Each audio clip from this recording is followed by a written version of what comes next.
Hey, Slowheads.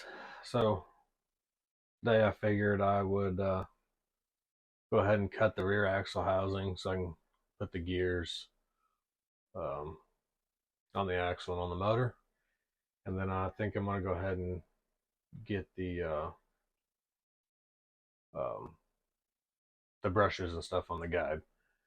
And then I really need to figure out a way to mount the body to the chassis since I haven't done that yet. And looks like we got a visitor.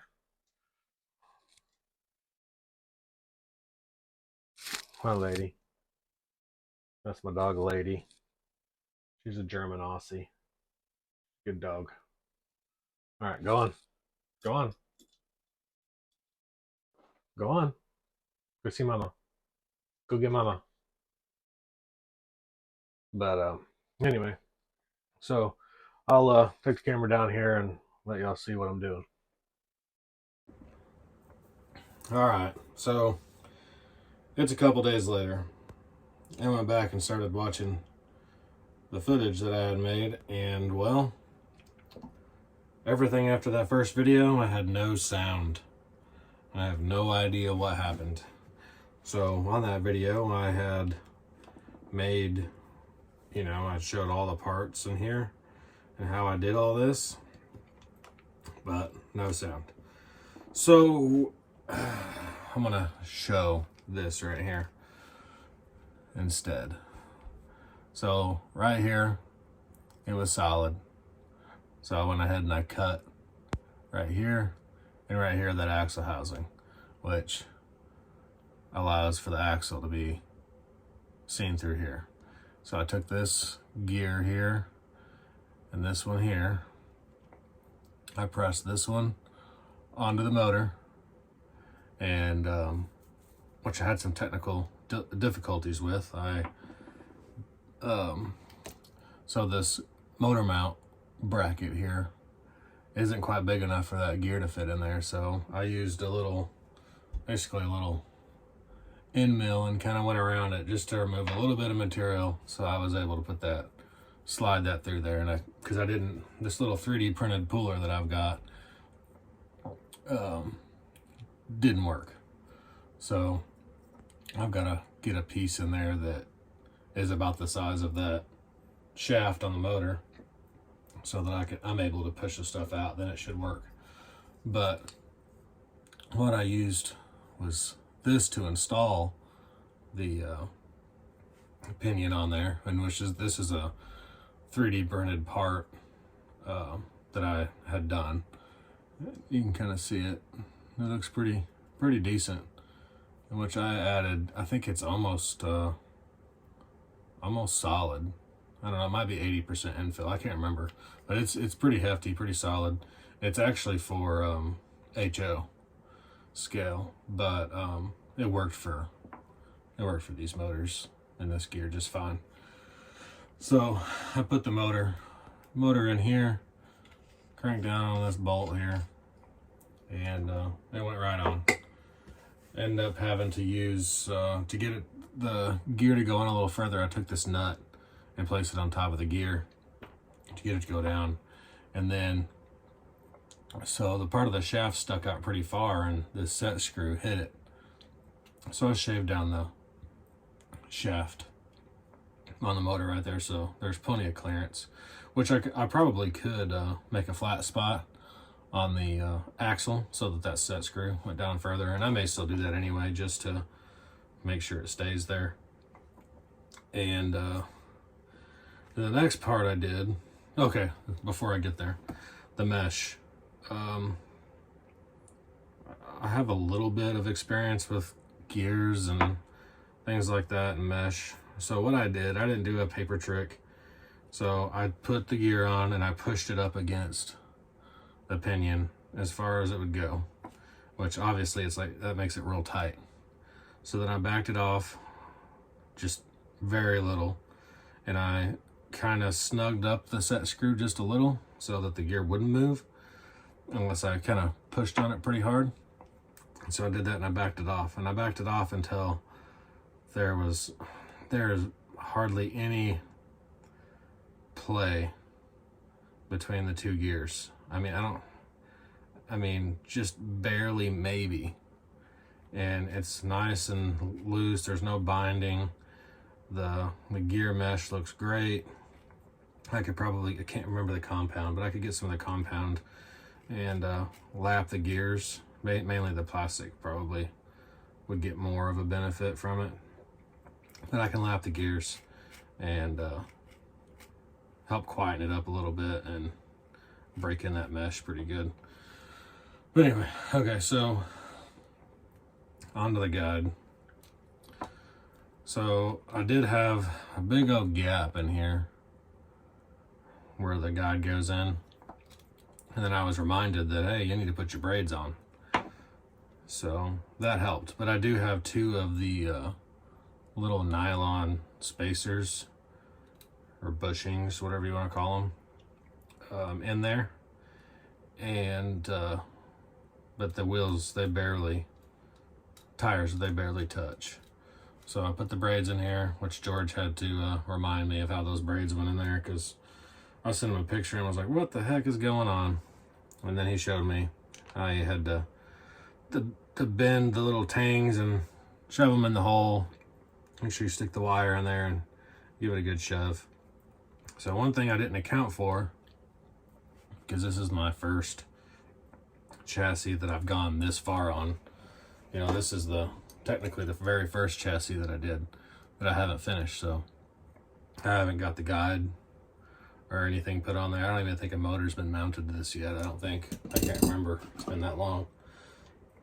So, but this bar that I have going across here, just for the effect, the wires are right there.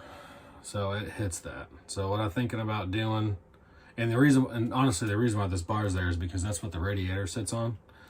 So what I'm gonna have to do is take these wires, which I didn't really want to do it, and just kind of push them out a little bit so that that guide turns the way that it should. I'm just gonna have to do that and basically just deal with it for this one. I'll have to take it into account on my next build. So, because that bar is part of it.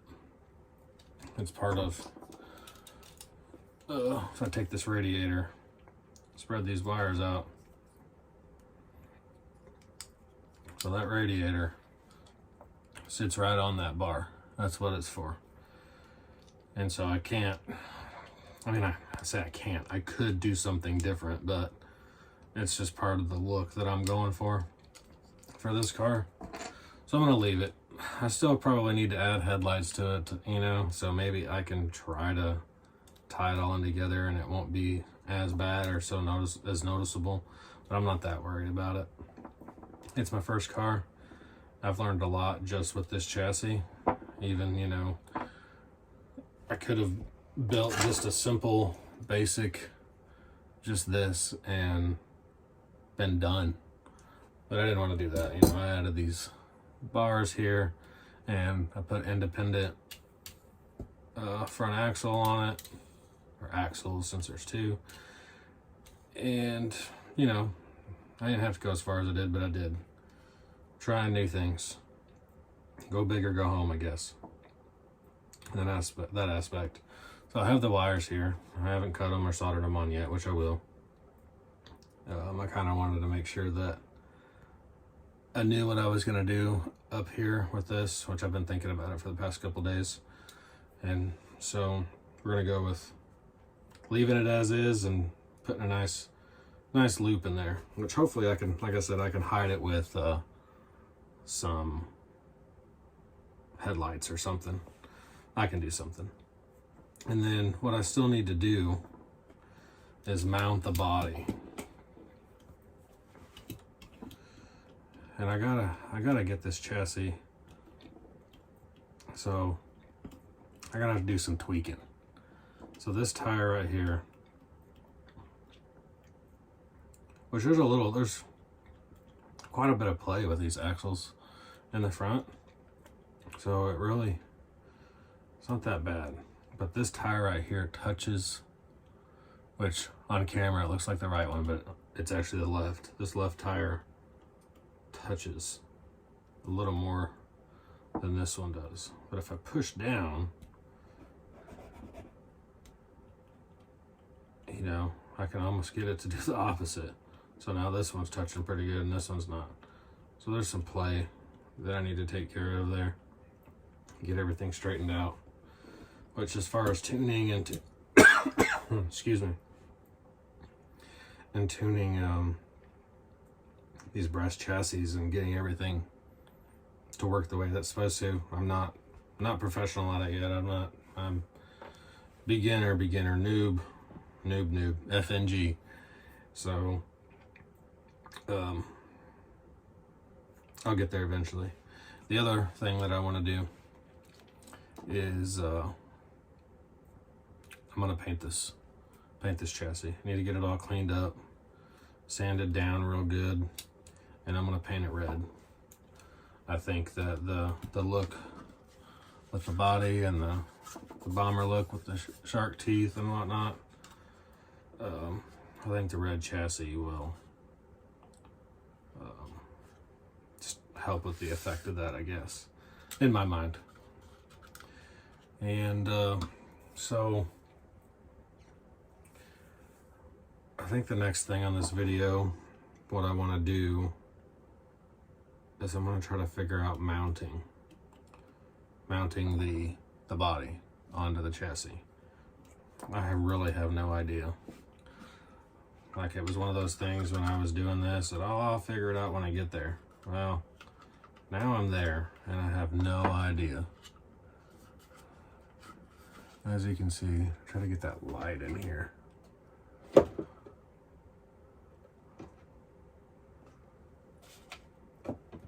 So it's visible. I don't have very much room, which I could solder a little piece there. I just don't know. Thought about putting some Velcro in there, calling it a day. I've got plenty of that laying around.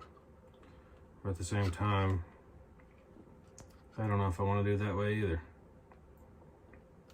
Thought about taking some pins, a pin here and a pin here. But I really need to raise the back of the car up just a tad. So, and maybe Velcro might be that where I need it. Or, I can't even talk. Maybe Velcro might be the best route so that I can get that chassis just sitting just right, because it needs to just be a hair off of the tires to keep that look that I was going for. So let me go figure this out, and I'll come back and show you what we're gonna do.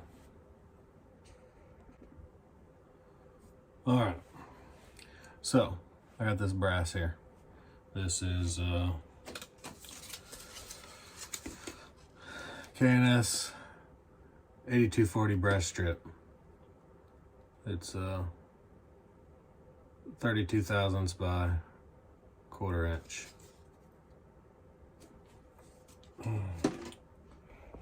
So what I did is I laid this here on the chassis like so,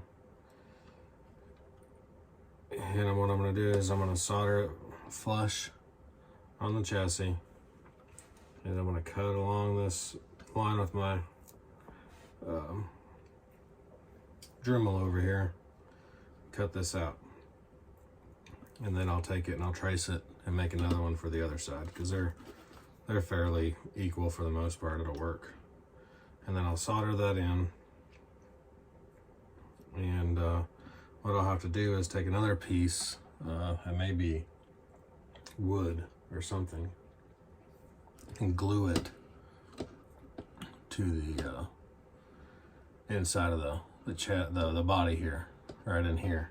And then when I put the body down onto this right here, then I'll screw some holes and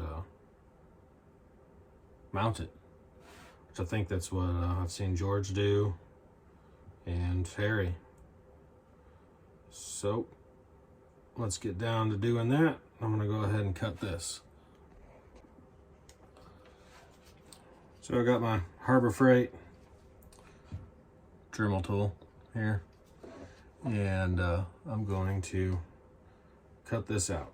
And I may have to trim it up and whatnot, but also remember that doing this, the brass really takes the heat and gets hot pretty quick. So just be careful.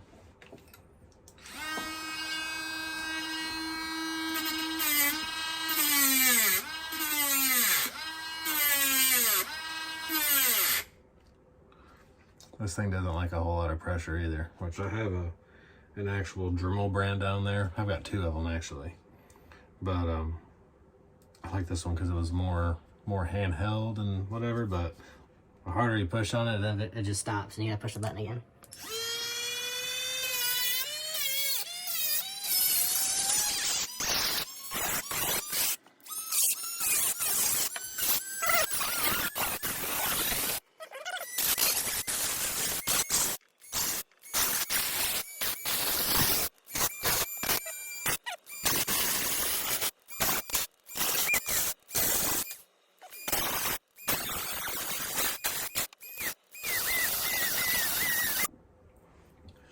Alright, so I went ahead and finished that up real quick. So here it is. Put a couple lines on it. Put a couple lines on the chassis so that I know where that needs to go. And I'll solder it there. So what I need to do now is cut the other one out. So I'll have 2 and put that on the other side. So let me go ahead and cut that other one and mark it real quick, and then we'll do some soldering. All right, so I got my pieces cut out here, and I gotta put on my honeycomb ceramic setup block here. I marked it where it needed to go. I got my pins in. Now I have it hanging off because there's stuff hanging down here and it won't sit flat, so I got it hanging off. I'll put some weight here when I go to solder, but should be ready to go. I'm waiting on my iron to heat up right now. I'll get the tip cleaned up and tinned, and then I'll show you how I'm gonna solder this on here real quick.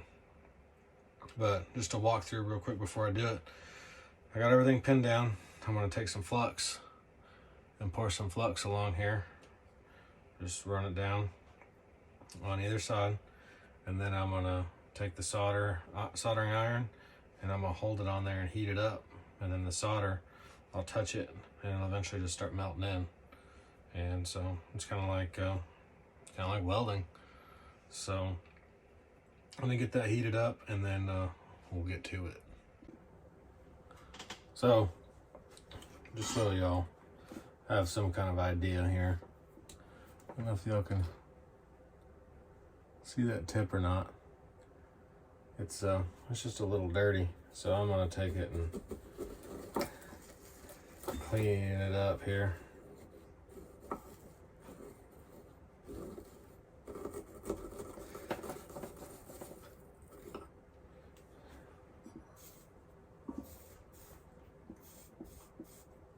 So now it's clean. It's hard to get that on camera. It's all nice and shiny. It's not dirty anymore. All right. So this sponge here, it's just got water on it. And next thing I'm gonna do, oh, not that solder. I could use that solder, but I'm gonna use this. This is Kester 44 at 6337, 31 thousandths solder wire. It's pretty thin. It's just stuff that I had been using. So I'm just trying to put a little solder on the tip here. And then I've got a little bit of flux. I'm gonna put it on in that crease, so where it is, where it's all lined up in there, and then I'm gonna take the gun, I'm gonna stick it on there. You can hear it all. Oh, let me move this. So I've got that getting all hot. And once it starts getting hot, the solder is just gonna melt in there. And you can literally drag your iron along, and it's just gonna follow the heat. I got that way over there. Should heat this up. I'm gonna bring that solder over here a little bit. I'm gonna add just a little bit there. There. It's soaked in pretty good.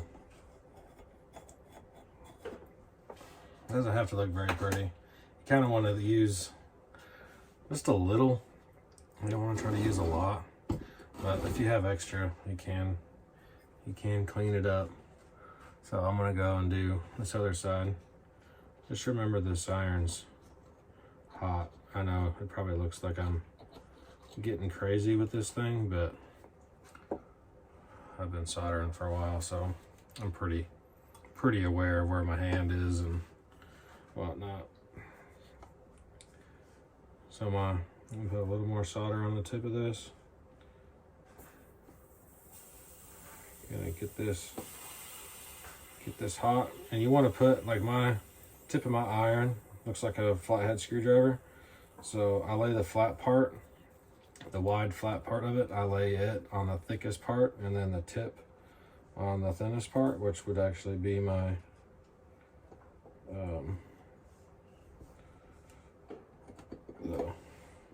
the flat piece that I'm using to mount the body.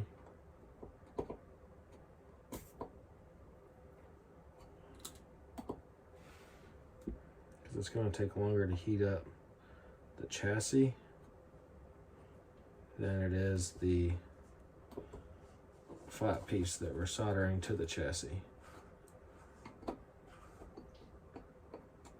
So I'm just running it along here, just letting the solder wick in a little bit. I want to make sure, looks like I'm lifted, but actually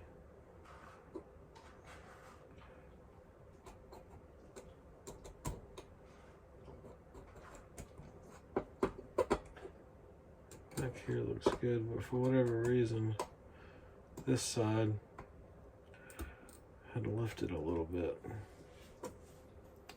It should be okay. So I'm gonna go ahead and clean my tip of my iron so it's not sitting there with all that junk on it.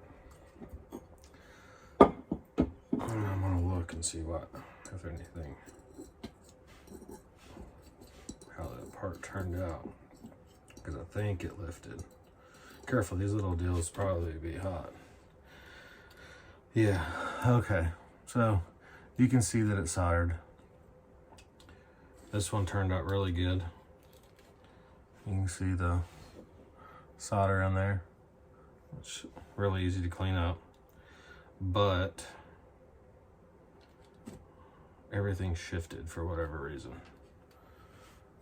Not sure why.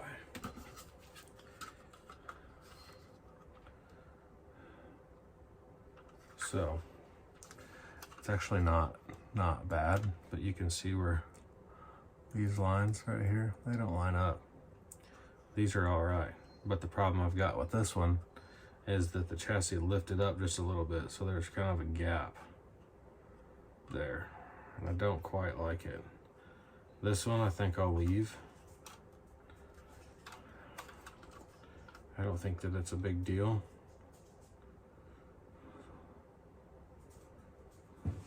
but I need to remove this one so I can get it sitting flush. Because this one's flush. This one's not. It's flush in the back, but not flush in the front. So I don't know if I was just putting too much pressure on it, holding it down or what, but so let's fix that. All right. So I got it on there. I figured out what the issue was, so when I had it sitting here, the guide was still sitting on the table just a little bit, so it was lifting it up just enough for that piece slid up underneath the chassis. Anyway, it's there. So then we got here is a nice fitting bottom part of the chassis there. Looks pretty good. Another thing I want to show, so how I clean up, it's really good to have clean brass, is a lot of the times I use this Scotch-Brite. You got these sheets. I just rip some off here. And I got little pieces here, and I just, clean it up, and then use some rubbing alcohol. Get your greasy fingerprints off of it. Works pretty good. So another thing I found is with this body and the chassis, it's not exactly perfect. So this side between this chassis, the frame rail here, and this like step is there's a little bit bigger of a gap on this side than there is this side, but you don't notice it really on the car. I mean, it looks pretty good there. So, but should be good. So now the next part is to figure out what to put on the inside of the body to sit on top of this. All right, so for tonight, so we got these put on nice and neat, I guess. And then I got these wood pieces there. They're still drying. Hopefully by tomorrow they'll be nice and cured. I put super glue on there to, I guess, stick it instantly. And then I can't remember what the other glue was that I put on there. Hopefully that'll be enough. If not, I'll have to put some epoxy in there to hold them, but we'll see. So this should, it's a little tight. I don't really want to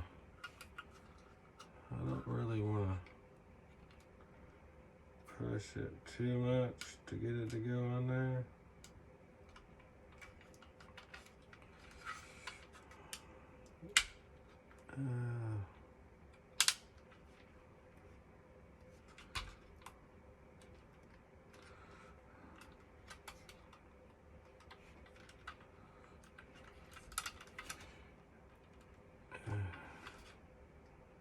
Is there? Okay, so everything's free there. There's a nice, just barely a gap for the tires there, which is what I was looking for. I had to trim off part of the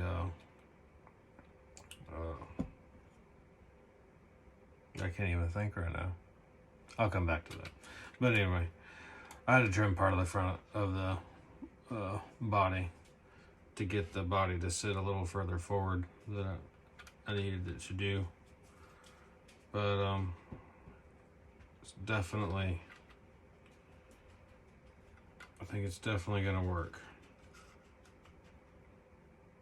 There's kind of a gap there. So the mistake that I made with this mounting the body to the chassis is I should have did that first before I put the interior in. That's the main thing. I should have made the mounting points before I put the interior in. So that was the first mistake there when it comes to all that. But otherwise, for my first car, I'm pleased. It ain't gonna be perfect. Just like Dave said, I'll get better with each one. And this will be a car that, you know, I keep forever. So, as messy and as crazy as it looks, you know, it's mine. So, I'll do another video and we'll work on these wires and how I'm gonna route them and whatnot. I think this video's carried on a little too long, and I don't want to bore y'all too much. So we'll get back to the rest of that later and see how all this fits and whatnot, because I gotta drill holes. 1 and 2, 4 holes there, put 4 screws in there to hold that down. And I might have to throw a little bit of a spacer in there. I'm not sure how I managed all of that, but like I said, mistakes were made, but I'm making it work. So anyway, slawheads, y'all have a good night.